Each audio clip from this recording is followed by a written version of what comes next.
Hola, buenas tardes a todos.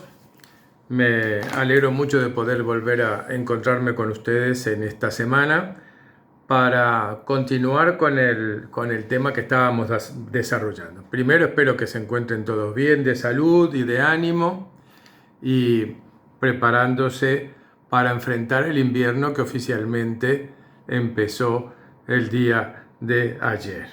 Bueno, recordarán que la semana pasada empezamos un poco a analizar unos textos que no habíamos utilizado hasta el presente, unos textos que provenían de un libro debido a Daniela Boret y a Gustavo Remedi, que se llama Escenas de la vida cotidiana, el nacimiento de la sociedad de masas, 1910-1930, ¿verdad? Este libro que trae diversos textitos, diversos documentos que nos muestran cómo en este tiempo la sociedad uruguaya disponía de su tiempo libre, de su tiempo de ocio. Era un intento nuestro de bajar a la cotidianeidad los temas que habíamos estado analizando en forma más general con relación al ocio en las semanas anteriores.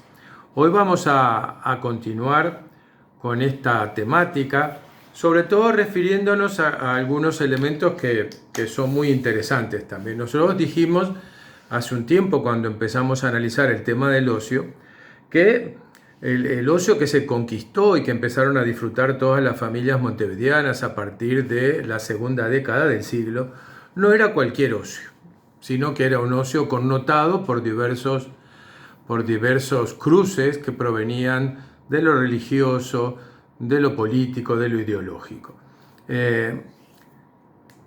Aparte de estos cruces, nosotros también tenemos otro que es muy interesante, por lo menos de echarle un vistazo, que es el que tiene que ver con el sexo, con el género, ¿verdad? No es lo mismo el ocio para las mujeres que para los hombres, claramente. Nosotros sabemos que hasta estos momentos el ambiente normal y único permitido para la mujer es el del hogar. La mujer está confinada normalmente en su hogar, donde cumple sus tareas y donde cumple y juega su rol familiar de acuerdo a lo que era normal en esta época que estamos considerando, que son los comienzos del siglo XX, básicamente la primera mitad del siglo XX. Sabemos que a medida que avanza el siglo XX, fundamentalmente a partir de la Segunda Guerra Mundial, el rol de la mujer va a variar enormemente. Tal vez en nuestros tiempos contemporáneos el cambio mayor a nivel general es justamente el del rol y el papel de las mujeres, que es un tema que se sigue desarrollando en la actualidad. Nos vamos a referir entonces un poco al ocio de la mujer. Claramente que cuando hablamos del ocio de la mujer nos estamos refiriendo no a cualquier mujer, porque normalmente las mujeres que no tenían una posición económica desahogada tenían muy pocas oportunidades de disfrutar del ocio. Muchas completaban sus tareas del hogar con tareas para afuera, ya sea lavando, planchando o haciendo otras tareas, con lo cual redondeaban los ingresos para mantener el hogar de muchas familias obreras o de muchas familias que tenían escasos recursos. Lógicamente, el ocio estaba asociado a las mujeres de clase social, por lo menos de clase media acomodada y de clase alta. Primero porque eran las que podían tener posibilidades económicas de transitar determinados lugares del tejido urbano y concurrir a determinados espacios, como ser confiterías, teatros, ese tipo de cines, bailes en determinados lugares, fiestas de verano o reuniones en determinados lugares. En fin, todo este tipo de cosas que estaba prácticamente vedado a una gran parte de la sociedad montevideana, por lo menos, que es a lo que refieren básicamente estos textos que estamos utilizando. Pero aún para las mujeres de clase más acomodada, que tenían la disponibilidad económica para poder moverse, no todos los lugares estaban abiertos a su presencia. Y normalmente sabemos también que muchas veces la presencia de la mujer en los lugares permitidos también tenía que hacerse acompañada o cumpliendo determinadas normas y determinadas reglas sociales que eran las que imperaban en ese momento. Muchas de estas damas también, aparte de concurrir a muchos lugares como confiterías o cines o teatros, también se preocuparon de controlar, clasificar las cosas a las cuales accedían para establecer a nivel social una especie de guía de lo conveniente o lo inconveniente para la gente bien, para la gente distinguida, ¿verdad? Aquí a lo que me quiero referir específicamente hoy, porque siempre hablamos de un ocio controlado o un ocio vigilado, es a algún grupo de estas damas, de estas mujeres de clase alta, que se tomaron la molestia de establecer una sociedad dedicada a analizar los espectáculos públicos a los cuales podían o debían asistir las damas y a cuales no debían asistir. Es decir, en cierta forma es lo que nosotros hoy llamamos la censura de espectáculos. Para esto me voy a referir en el libro que estamos hablando de las escenas de la vida cotidiana. Hay un pequeño apartado que voy a compartir con ustedes la lectura, que se llama Las damas de la censura. Y dice así: la llamada crítica del espectáculo buscó educar el gusto del público, desalentando los espectáculos de masas y orientándolo hacia lo que consideraba el verdadero teatro, o sea, el teatro educador, de tesis, sin chistes burdos ni situaciones ridículas y despampanantes.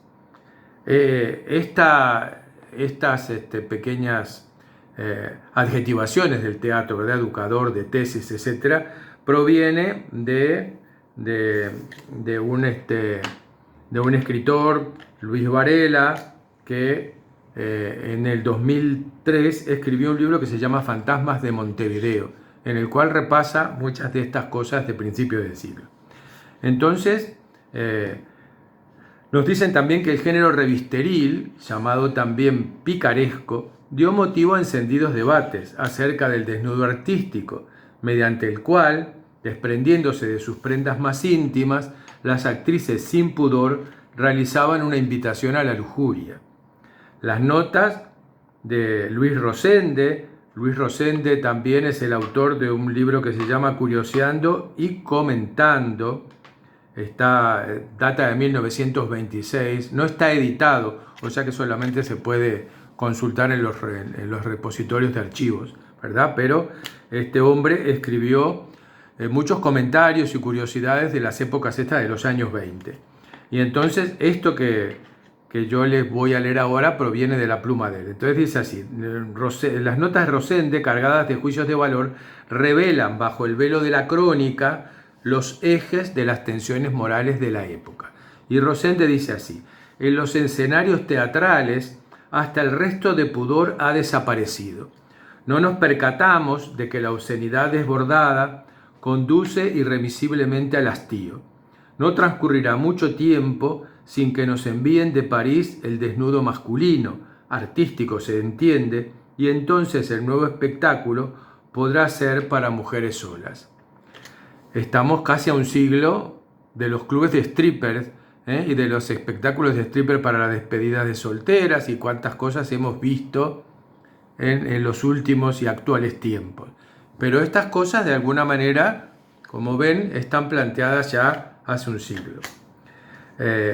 Después de este comentario de Rosende, continúan los autores diciendo: desde entonces se instaló la costumbre de acompañar la publicidad de ciertos espectáculos con una franja con la clasificación de género alegre escrita en tinta verde indicativa de espectáculos inmorales. Es decir, este es el inicio de lo que nosotros conocimos durante mucho tiempo como las películas o los espectáculos de franja verde, ¿verdad? Eran aquellos que eran inmorales o no recomendados para, por lo menos, damas, señoras y señoritas y demás historias. Es decir, el hecho ese, cuando nosotros coloquialmente nos referíamos en los años 50 o 60 o 70 como los cines de franja verde o los espectáculos de franja verde, es la continuación de esta costumbre que inicia en los años 20 con este grupo de damas que se va a formar de raíz católica, que va a dedicarse a analizar y clasificar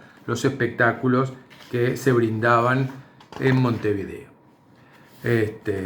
Así continúa diciendo Rosende, estos espectáculos inmorales, dice, se consideran de género alegre, o sea, no convenientes para señoras y señoritas y no aptos para menores, las obras teatrales cuyos argumentos o letras presentan situaciones inmorales o grotescas, las que tengan chistes gruesos y obscenos y en las que se intercalen couplet con un doble sentido inmoral, ¿verdad? Y entonces esto fue recogido en una ordenanza municipal que el Digesto nos trae, el Digesto Municipal de Montevideo nos lo trae en enero del año 23 y luego se modifica en julio del año 27, o sea que en la década del 20, donde dice así el Digesto, ¿verdad?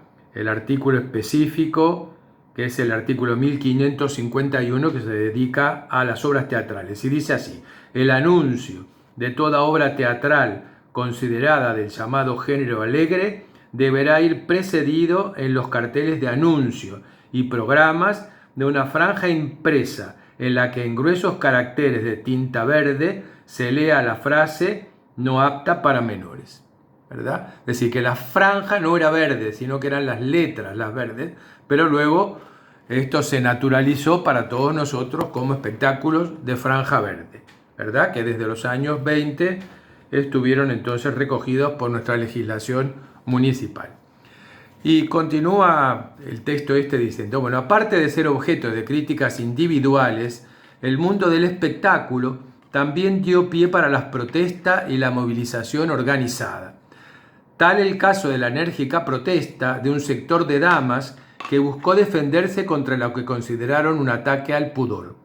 Para eso no encontraron mejor forma que sumarse a una organización que ya había mostrado capacidad de movilización, que era la de la Liga de Damas Católicas del Uruguay.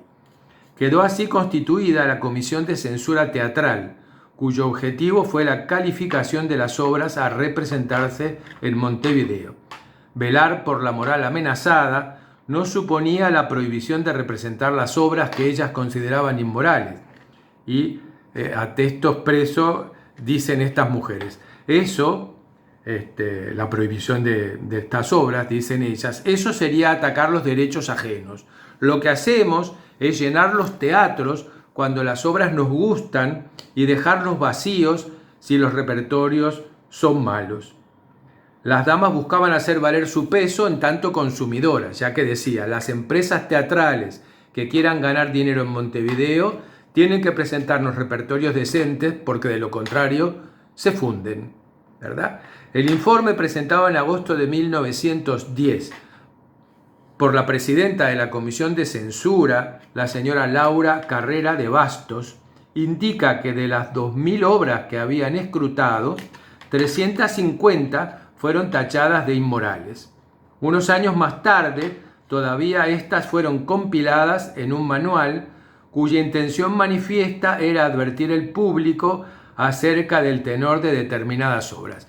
Y para que tengan idea, entre estas obras consideradas inmorales estaban algunas muy conocidas como esta que les voy a decir. Amor y Ciencia de Benito Pérez Galdós fue considerada como mala. El Tartufo de Molière fue considerada anticatólica. En Familia de Florencio Sánchez como escabrosa y Los Muertos también de Florencio Sánchez como mala, ¿verdad? Así que uno de los criterios de clasificación que utilizaban estas damas era la afiliación política o ideológica de los autores. Por ejemplo, si estos eran anarquistas o socialistas o masones, con lo cual automáticamente sus obras eran catalogadas como malas, inconvenientes y demás historias. Otras se regían por su origen étnico. Por ejemplo, si eran, y esto es entre comillas textual, textos de esta comisión, ¿verdad? Si por ejemplo eran de la maldita raza judía que se había ido apoderando del teatro europeo. O sea que acá también, en este grupo de damas provenientes del sector católico, también todavía tenía mucho peso la condena a los judíos por deicidas, y por lo tanto el teatro, que en este momento estaba siendo testigo de la aparición de importantísimos escritores que eran de origen judío, también entraban dentro de las obras que eran objeto de esta reconvención, de esta censura, o de este llamado a no concurrir a verlas. Las memorias de la comisión señalan el progresivo avance de la censura a otras áreas, aparte del teatro, ¿verdad? A las representaciones teatrales primarias se agregaron las operetas. En este caso, la comisión explicaba la dificultad en dicha clasificación, dado que la principal inmoralidad no estaba centrada en la obra misma, sino en la forma de ser interpretadas y actuadas. Y decían textualmente: las operetas representadas por compañías españolas, alemanas o inglesas son de una moralidad completamente diferente a las que nos presentan las compañías francesas o italianas, aun siendo las mismas obras. Las artistas italianas o francesas todo lo interpretan inmoralmente. Es decir que lo que provenía de Italia o de Francia era por definición inmoral, y lo que provenía de los otros lugares, que estaba sonando en mi teléfono porque lamentablemente estamos en vivo y en directo. Y bueno, y finalmente terminaba este paragrafito en cuanto a la lírica. Las damas advertían que no hay opereta vienesa cuya música no sea sensual, por lo cual de llevar a hijas. Bueno, perdonen que si no, no vamos a poder